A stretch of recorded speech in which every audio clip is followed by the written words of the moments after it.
आज म बनाउन गइरहेको छु चाउमिन। अब यसमा चाहिने चाहिँ इन्ग्रिडियन्ट्सहरू हेरौँ है त। मैले अलिकति लिएको छु चना, बोइल गरेको पफ, यो क्याबेज, यो अनियन अनि यो चाहिँ टमाटर प्युरी।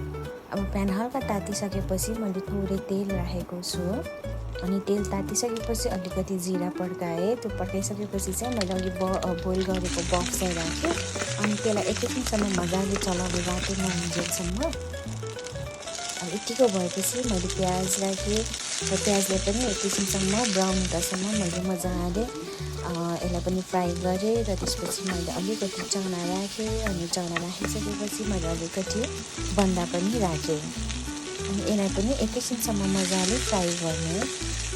फ्राई गरिसकेपछि चाहिँ अब यसमा चाहिने मसलाहरू अब स्वादअनुसार नुन, अलिकति बेसार अनि यो सबै राखिसकेपछि चाहिँ अनि यसलाई पनि अलिकति मजाले फ्राई गर्ने। मैले यसमा अघि टमाटर प्युरी पनि राखेँ।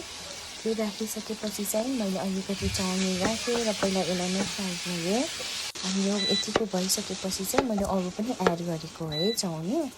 अनि यतिको गरेपछि मजाले फ्राई गर्यो अनि हाम्रो चाउमिन चाहिँ रेडी।